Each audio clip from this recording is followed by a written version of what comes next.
하나님의 말씀은 요한계시록 1장 9절에서 16절입니다.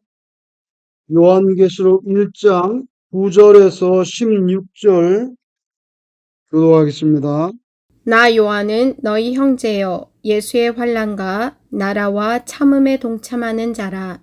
하나님의 말씀과 예수를 증언하였으므로 말미암아 밤모라 하는 섬에 있었더니 주의 날에 내가 성령에 감동되어 내 뒤에서 나는 나팔 소리 같은 큰 음성을 들으니 이르되 내가 보는 것을 두루마리에 써서 에베소, 서머나, 버가모, 두아디라, 사대, 빌라델비아, 라오디게아 등 7교회에 보내라 하시기로 몸을 돌이켜 나에게 말한 음성을 알아보려고 돌이킬 때에 7 금촛대를 보았는데 촛대 사이에 인자 같은 이가 발에 끌리는 옷을 입고 가슴에 금띠를 띠고 그의 머리와 털의 희기가 흰 양털 같고 눈 같으며 그의 눈은 불꽃 같고 그의 발은 풀무불에 단련한 빛난 주석 같고 그의 음성은 많은 물소리와 같으며 그의 오른손에 7별이 있고 그의 입에서 좌우에 날선 검이 나오고 그 얼굴은 해가 힘있게 비치는 것 같더라. 아멘. 요한계시록을 기록하신 분은 예수님의 제자 사도 요한입니다. 요한이 오늘 본문에 보니까 밤모섬에 갇혀 있는데요. 왜 밤모섬에 갇혀 있냐면 1장 9절에 보면 하나님의 말씀, 예수님에 대한 증언 때문에 갇혔다는 거죠. 다시 말하면 복음을 전했다는 그 이유 때문에 밤모섬에 유배당한 것입니다. 로마가 이제 요한을 거기에다가 유배시킨 거죠. 당시 중범죄자 유배지로 강제 노역을 시켰던 곳입니다. 지금도 여전히 똑같은 이런 밤모라고 섬이 있습니다. 어디에 있냐면 터키와 그리스 아테네 아시죠? 이 터키 땅과 아테네 그 중간쯤에 터키 쪽으로 좀 가까운 쪽에 지금도 그 바다에 밤모섬이 있습니다. 거기 한번 가봤으면 좋겠는데 한 번도 못 가봤네요. 그 밤모섬에서 요한이 거기 갇혔는데 나이가 지금 고령입니다. 연세가 많은 상태에서 갇혀서 채석장에서 중노동 했을 것으로 추측됩니다. 돌 떠내는 거. 육체적으로, 정신적으로, 신앙적으로 지치게 만드는 그런 절망적인 상황이었는데, 그러니까 뭐 편안한 잠자리라든지, 따뜻한 음식이라든지 이런 건 기대할 수 없고요. 또 거기 유배지 갔기 때문에 하나님과 예배할 시간이라든지, 같이 뭐 이렇게 성도들이 모여가지고 예배 드리는 뭐 그런 것을 기대하기가 어렵죠. 거기는 유배지고 말하자면 이 감옥과 같은 것이니까. 근데 평생 하나님의 말씀을 전한 결과 그 대가가 이건가? 내가 이 노령에 돌이나 캐면서 내가 유배당해서 마지막 인생을 맞이해야 되는구나 하면서 하나님께 좀 섭섭하네요. 아니면 꼭 이렇게 하셔야 되겠습니까? 항의라든지 불만이라든지 이런 것은 요한계시록에 보면 나타나지 않습니다. 오히려 그곳에서 예수 재림, 인류 역사가 끝나는 그 시점이죠. 예수 재림 때까지 없어지지 않을 계시록을 기록해서 우리에게 남겨줬다는 거예요. 어떻게 보면 여러분 요한이라는 사람이 예수님의 제자였는데 예수님 만나서 돌아가실 때까지 뭐 여러 가지 일을 했어요. 사마리아에 가서 번개 내려가서 다 죽일까요? 뭐 그럴 때부터 시작해갖고 온갖 스토리가 있었는데 요한이 예수님의 제자가 돼서 죽을 때까지 어떻게 보면 짱 귀하고 위대한 업적이 있다면 요한계시록을 남긴 거 아니겠습니까? 그게 바로 유배지에서 일어난 거예요. 인간적으로는 최악입니다. 인간적으로는 그의 인생의 최악인데 그런데 주의 일을 위해서는 최고로 귀한 일을 했단 말이죠. 한번 생각해 볼 수가 있어요. 요한이 처한 상황은 아주 안 좋죠.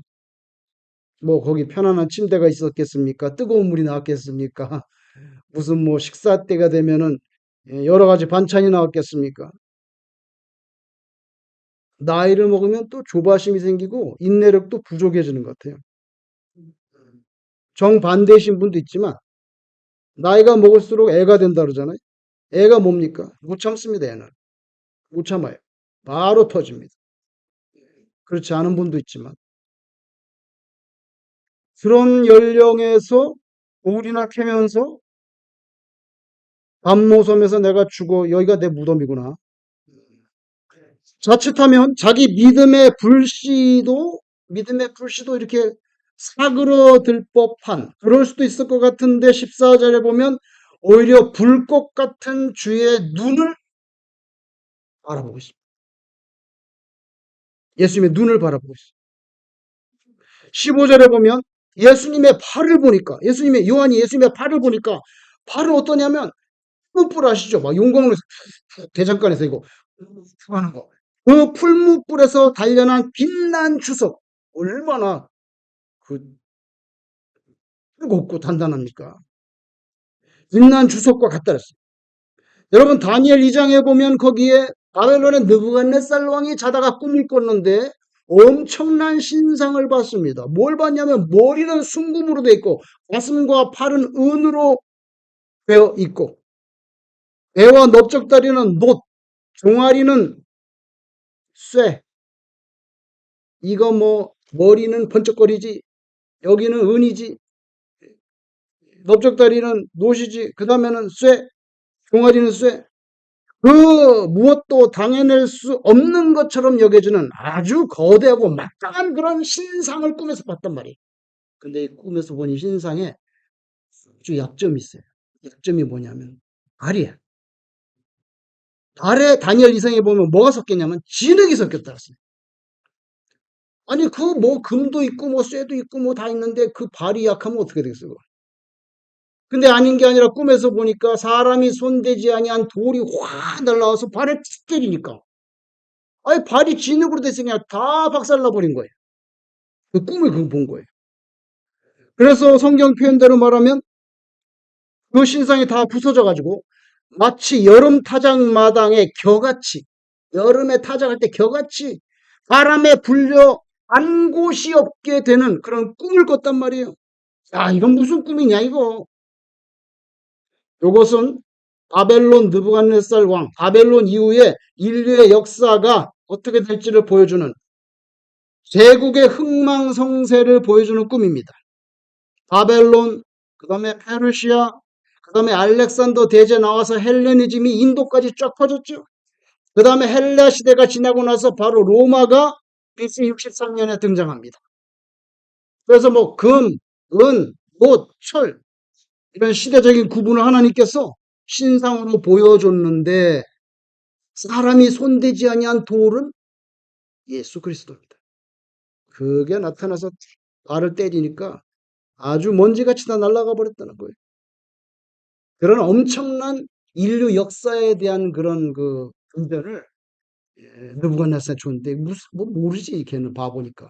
다니엘이 해석해 줬잖아요. 근데 여러분 거기 느부갓네살이 본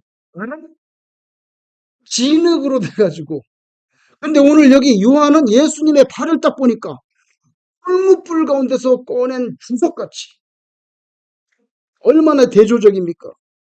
노쇠입니다. 간단히 말하면 단단한 노쇠 같은 진흙이 아니에요. 승고와 승리를 나타내는 예수님의 팔. 그 용광로에서 벌겋게 그거로 밟으면 다 짓밟히겠죠. 또 요한은 섬에 갇혀서 복음을 전할 수 없어요 지금. 뭐 유배지에서 누구한테 뭐 전도를 하겠어요.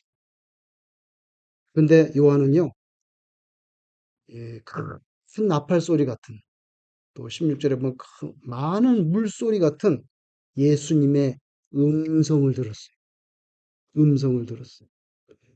복음을 전할 수는 없었지만 그러나 예수님의 음성을 듣는 그런 귀한 시간이었어요. 유배당해가지고 더 이상 교우도 만날 수가 없어요. 말씀을 전할 수도 없어요. 그런데 큰 나팔 소리나 많은 물소리 같은 어마어마하게 큰 소리로 주님께서 말씀하시는 걸 들었단 말이에요. 그러니까 말씀을 전할 수 없을 때는 오히려 예수님의 음성을 듣는 그런 귀한 시간이 될 수도 있어요. 16절에 보면 밤모섬에 갇혀가지고 그 밤모섬이 얼마나 답답하겠어요. 제가 지도를 보니까 터키가 이렇게 있고 여기 밤모섬이 있는데 빨리 배 타고 가가지고 내가 이거 목회하던 뭐 에베소나 이런 데 가가지고 두아디라 버가모 막 돌아보면서 거기다 전도를 해야 되는데 아이고 터키에서 배 타고 가지고 이 밤모섬에 갇혀가지고 지금 이렇게 채석장에서 돌이나 뜨면서 이 나이에 얼마나 그 성도님들이 그리웠겠어요? 교회에 가고 싶었겠어요? 근데 16절에 보니까 예수님의 모습을 보니까 예수님의 오른손에 뭐가 있냐면 7개의 별이 있다는 거예요. 예수님의 오른손에 7개의 별이 있어요. 근데 이미 13절에 보면은 예수님이 7금초대가 이렇게 7개가 있어요. 근데 금초대, 7개 금초대 가운데로 예수님이 거니시는 모습을 13절에서 봤어요. 16절에는 손을 보니까 손에는 7개의 별이 있단 말이에요. 이게 뭐냐? 7촛대는 7교회를 말하는 것입니다. 그리고 예수님의 오른손에 있는 7별은 무엇입니까? 그 7교회의 지도자를 말하는 것입니다. 그래서 요한은 이제 이 밤모섬에 갇혀 있기 때문에 죄수로 갇혀 있으니까 교회도 갈 수 없고 그 교회 목사님들도 만날 수가 없지만 예수님께서 친히 그 교회를 돌보시고 예수님께서 그 교회의 7명의 지도자를 오른손으로 회하시는 것을 요한이 보고 깨달았어. 여러분 다니엘 12장 3절에 승에 있는 자는 궁창의 빛과 같이 빛날 것이요 많은 사람을 옳은 대로 돌아오게 한 자는 별과 같이 나오죠. 많은 사람을 옳은 대로 돌아오게 한 자는 별과 같이 영원토록 빛나리라. 이 별 뭡니까? 교회의 지도자입니다. 그리고 또 16절에 보니까 예수님의 입에서 뭐가 나오는데 무시무시한 게 나옵니다. 좌우의 날선 검이 예수님 입에서 칼이 나옵니다. 예수님 입에서 좌우에 시퍼렇게 날선 칼이 나온다는 거예요. 그리고 예수님의 얼굴을 보니까 찬란한 태양 같은 그렇게 아주 쳐다볼 수도 없는 그런 빛나는 모습의 예수님의 얼굴도 봤습니다. 얼굴도 보고 입에서는 시퍼런 칼이 나왔어요. 여러분 예수님의 입에서 큰 나팔 소리, 많은 물소리 같은 음성이 들렸죠. 그러니까 이 입에서 나오는 칼은 무엇을 의미하는 것입니까? 하나님의 말씀을 의미하는 것입니다. 근데 여러분 그 당시에는요 말하자면 이 온 세상이 로마의 칼에 다 엎드린 시대잖아요. 그죠? 로마의 칼로 온 세상이 정복된 시대잖아요. 근데 예수 그리스도의 입에서 좌우의 날선 시퍼런 검이 나옵니다.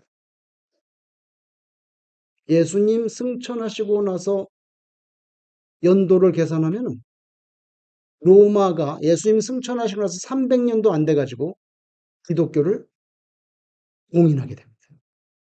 무엇을 의미합니까? 예수님의 입에서 나오는 이 좌우의 날선 검이 바로 폭력과 압제와 핍박의 로마의 칼을 이겨내는 물리치는 것입니다. 그 칼이 하나님의 말씀을 상징하는 칼이 예수님의 입에서 나오는 것을 요한이 봤어요. 여러분 지금 지칠 대로 지친 노년입니다.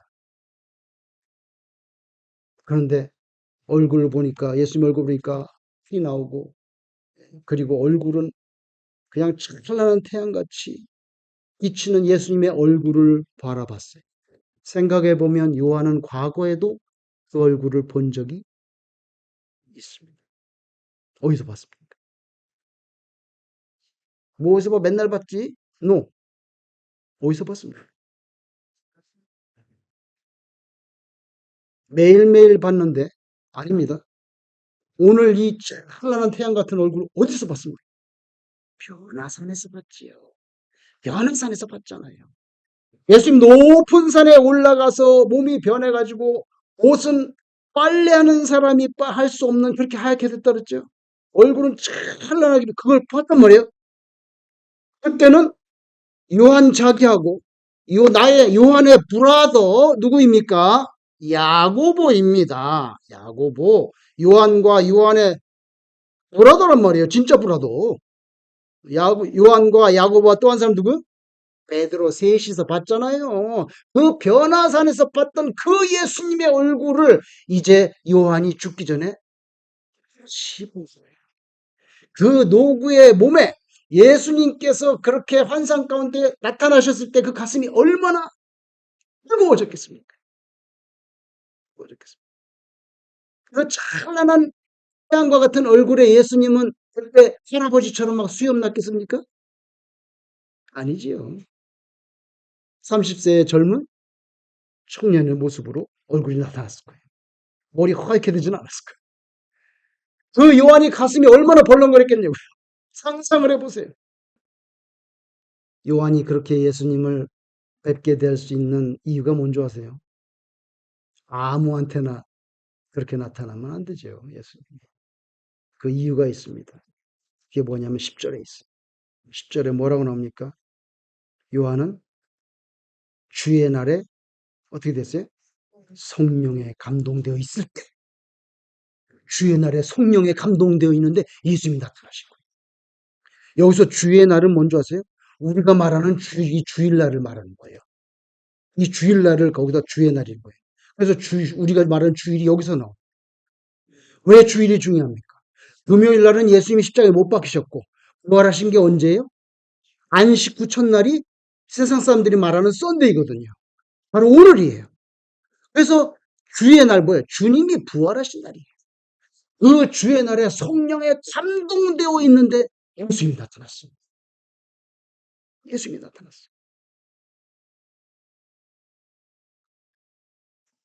여러분, 노구의 몸이지만 이제 뭐 요한은 아주 막 머리가 하얗게 됐을 거예요. 그러나 주일날 성령에 감동되었을 때 예수님의 얼굴, 이 얼굴뿐만이 아니에요. 머리부터 발끝까지 다 봤어. 입에서 칼 나오는 것도 보고 발도 흙물에서 꺼낸 시뻘건 그런 주석 같은 것도 다 보게 됐어요. 자기를 절망시키는 요한을 핍박하는 그런 로마가 핍박하고 있잖아요. 여기다 끌어놨잖아요. 그 핍박의 현실에 자기가 매몰돼 가지고 아유 나 여기서 이제 죽네. 이게 분모섬이 내 무덤이 되는 거야.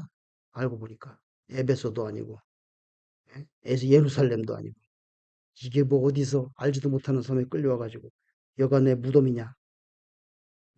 그런 현실에 매몰되지 않고 오히려 빛나는 찬란한 주님의 얼굴을 볼 수가 있었어요. 신앙이라는 것은 간단히 말해서 하나님께 그 영혼이 붙잡힌 바 된 상태, 하나님께 그 영혼이 붙잡힌 바 된 상태, 그게 신앙이죠.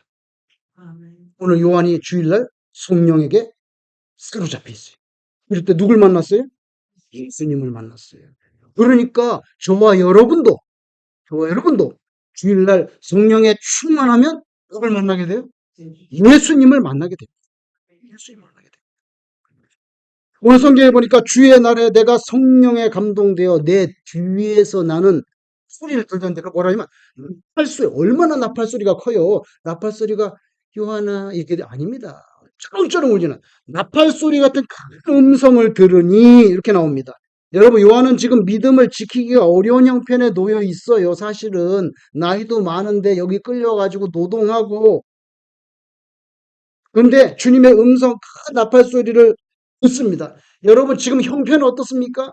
이왕의 하나님의 말씀을 옛날에 내가 서른 몇 살 때 예수님한테 들었던 그 말씀도 이제 희미해. 너무 오래돼가지고 꽉 있고 뭐라고 했었지 예수님이? 예? 과거의 기왕의 자기가 받았던 예수 그리스도로부터 받았던 그 하나님의 말씀이 지금 너무 지독한 핍박 가운데 놓여 있기 때문에 점점 흐리멍텅해지고 지워질 생각도 잘 안 나는 그런 상황인데 이게 예수님이 나타나셔서 나팔소리 같은 소리로 다시 말씀합니다. 그런 은혜를 체험하게 됩니다. 근데 성경에 보니까 요한이 자기 뒤에서 그 큰 나팔 소리 같은 예수님의 음성을 들었는데 듣는 것으로 끝나지 않았어요. 어떻게 했습니까? 어떻게 했습니까? 12절에 뭐라 말합니까? 몸을 돌이켜. 나에게 말한 음성을 어떻게 해요? 알아보려고 나팔 소리처럼 소리가 드는데 이게 뭐야 하고 뒤로 돌아봐서 알아보려고 뒤를 돌아봤다는 거예요. 여러분 이거 참 중요한 그런 교훈을 우리에게 줍니다. 뭔지 아세요? 누가 지금 이 말씀을 하시느냐고 정체를 확실하게 파악을 해요. 왜냐하면 때로 사탄도 거룩한 모습으로 어떻게 합니까? 위장하잖아요. 그러니까 확실하게 알아야 되는 거예요. 그래서 요한이 뒤로 돌아서 가지고 누가 이 말씀을 하지 딱 보는데 예수님을 만난 거예요.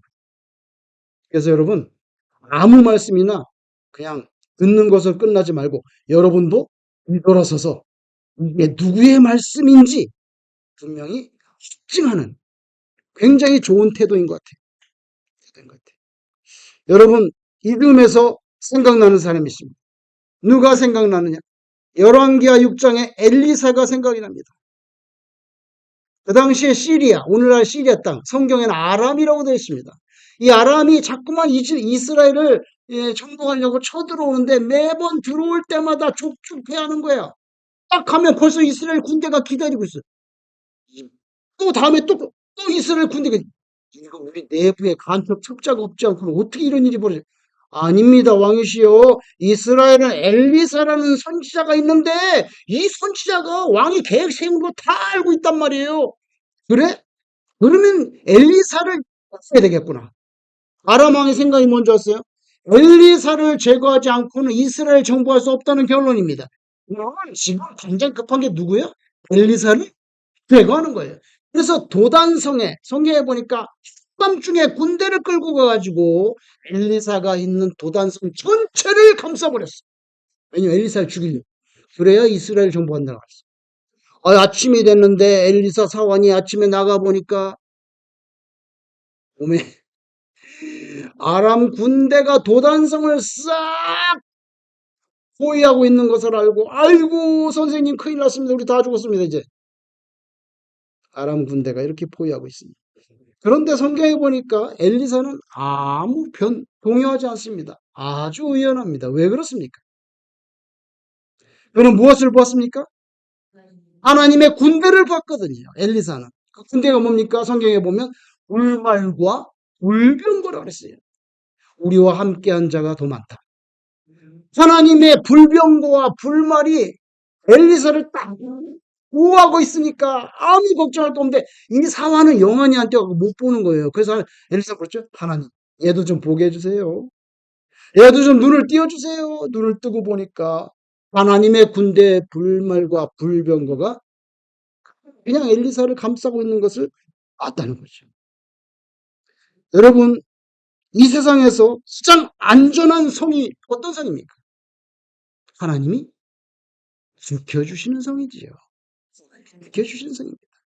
스가랴 선지자는 엄청난 고백을 합니다. 스가랴 2장 5절에 뭐라고 말하는지 아세요? 하나님께서 말씀하시는데 예루살렘에 대하여 하나님께서 친히 wall of fire 불성곽입니다.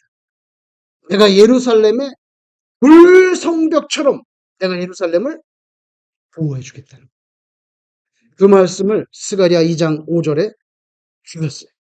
여러분 참신자의 삶은 하나님의 보호하시는 사랑 안에 신자의 삶이 있다는 것을 여러분 꼭 기억하시기를 바랍니다.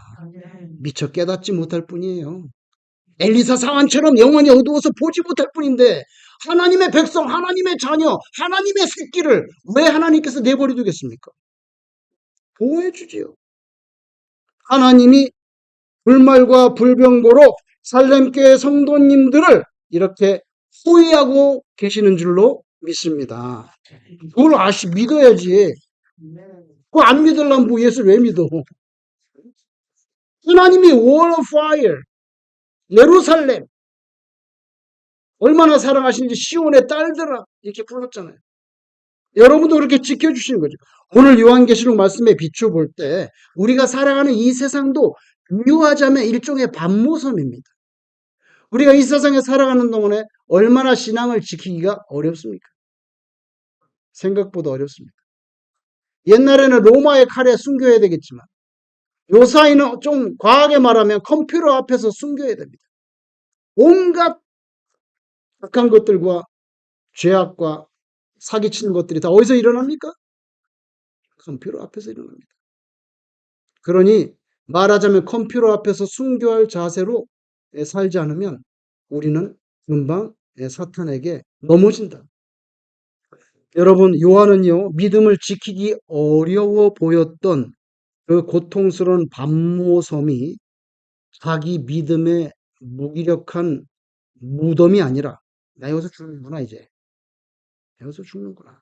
무덤이 아니라 예수 그리스도께서 함께 해주시는 난공불락의 믿음의 요새라는 것을 그는 깨닫게 됩니다. 누가 함께 해주시기 때문에? 예수님. 예수님 입에서 뭐가 나와요? 술이 나오죠. 예수님 발은 풀무불에서 나온 주석같.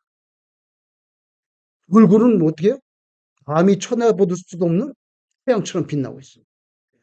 그래서 요한은요, 내가 비참하게 내 평생 가졌던 신앙의 마지막 종착역이 여기 반모섬에서 유배당한 이게 나의 무덤이구나라고 그렇게 끝나지 않았어요. 무덤 아니에요. 예수님이 함께 해주시는 가장 든든한 요새입니다. 그리고 거기서 그는 인류 최고의 책을 써냅니다. 하나님이 보여주시는 대로 마지막 때 하나님의 섭리의 과정과 그 모든 실체를 낱낱이 기록해가지고 어떻게 보면 우리 신앙의 꽃이라고 볼 수 있는, 그죠? 최종 교과서의 핵심 체크라고 할 수 있는 이 귀한 요한계시록을 우리에게 남겨주는 엄청난 일을 했다는 거예요. 여러분, 요한이 그렇게 사모하고 사랑했던 예수님. 또 예수님이 살아계실 때 요한을 가리켜서 뭐라고 그의 사랑하시는 제자. 그 요한이 얼마나 보고 싶었겠어요, 예수님. 근데 오늘 요한계시록 1장에 예수님과 그 요한이 다시 만났어요. 요한이 죽기 전에. 그러니까 예수님이 요한을 정말 좀 유별나게 사랑하신 건 맞는 것 같아요. 요한이 육체의 죽음을 맞기 전에 뭐 죽으면 곧 만날 건데 예수님 곧 만날 건데 그걸 못 참으시고 요한에게 찾아오셔서 보여줬어요. 노구의 몸을 이끌고 채석장에서 허덕이고 있는 그에게 나타나셔서 보여주실 뿐만 아니라 인류 역사의 최고의 책을 요한에게 쓰게 하셨어요. 이 얼마나 큰 축복입니까? 여러분, 요한이 그렇게 됐다면 뭐 여러분이라고 그렇게 되지 못할 일은 없죠. 여러분도 성령에 붙잡힌 바 되면 하나님의 뜻대로 순종하여 사시기만 하면 예수님께서 여러분을 만나 주실 줄로 믿습니다. 여러분의 삶이 때로 고단하고 또 실망스러울 때도 있지만 그렇다고 해서 그 현장이 여러분의 믿음의 무덤이 되는 게 아니고 성령의 충만함으로 예수님 때문에 모든 사탄의 세력을 다 막아낼 수 있는 그런 든든한 믿음의 요새가 되기를 주의 이름으로 축원합니다. 기도하겠습니다. 사랑의 아버지 하나님, 암모섬에 갇힌 요한에게 예수님이 찾아오신 것처럼 저희들에게도 주님께서 찾아오셔서 친히 불성곽이 되어주시고 그리하여 모든 악한 사탄의 세력들로부터 하나님 우리를 지켜 주시옵소서. 하나님 우리는 연약하오니 하나님께서 우리에게 힘과 용기와 그리고 성령의 충만함으로 인한 귀한 믿음을 저희들에게 언제나 허락하여 주옵소서. 노구의 사도 요한이 암모섬이 쓸쓸히 죽어가는 무덤이 아니라 예수 그리스도가 불성각이 되어주시는 위대한 요새로 변하는 경험을 했던 것처럼 우리 살렘교회 성도님들도 주님의 손 붙잡고 그와 같은 역사를 체험케 하여 주옵소서. 예수님 이름으로 기도드리옵나이다. 아멘.